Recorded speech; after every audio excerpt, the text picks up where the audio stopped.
Hi అండి. ఈరోజు chicken biryani the easiest process and tasty process. తొందరగా అయిపోతుంది.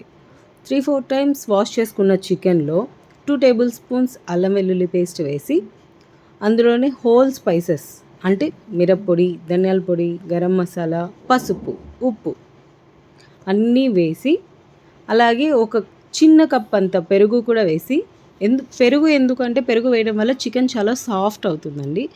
సో ఒక కప్పు పెరుగు కూడా వేసి ఈ స్పైస్ అలాగే దాంట్లోనే కొత్తిమీర, పుదీనా అలాగే ఒక పెద్ద స్పూన్ అంత ఆయిల్ కూడా వేసి ఈ స్పైసెస్ అన్నీ కూడా చికెన్కి బాగా పట్టేలాగా ఒక 5 to 10 మినిట్స్ దాకా కలుపుకోవాలండి. ఇలా పట్టడం వల్ల పీస్కి అన్ని స్పైసెస్ ఈక్వల్గా పట్టుకుంటాయి.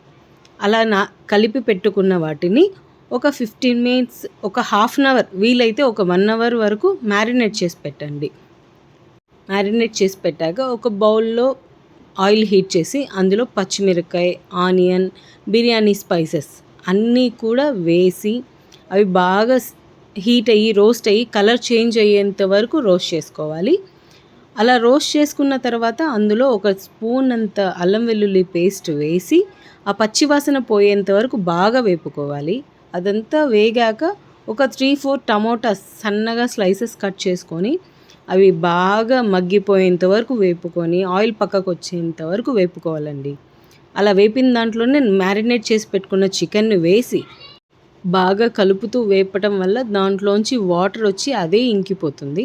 అలాగే దాంట్లో కొంచెం టేస్ట్కి సరిపడా కసూరి మెతి కొంచెమే అండి వేయటం వల్ల ఇంకా టేస్ట్ ఫ్లేవరిష్ చాలా బాగుంటుంది. సో చికెన్లో వాటంతట అవే వాటర్ వచ్చి ఆ వాటర్తోనే చికెన్ పీస్ కూడా స్మూత్ అయిపోతుందండి. మూత పెట్టి ఒక 15 to 20 మినిట్స్ ఉడికించుకొని రోస్ట్ చేసుకోవాలి. ఇలా చేయటం వల్ల స్పైసెస్ అన్నీ ముక్కకి బాగా సూపర్ టేస్టీగా ఉంటుంది. అలాగే రైస్ కూడా హాఫ్ అన్ అవర్ నానబెట్టుకొని 1:2 రేషియోలో వాటర్ వేసుకొని ఆ వాటర్ బాగా బాయిల్ అవుతున్న టైంలో రైస్ వేయాలండి. అలా రైస్ వేయటం వల్ల బాగా స్పైసెస్ అన్నీ బాగా ఉడుకుతాయి కూడా.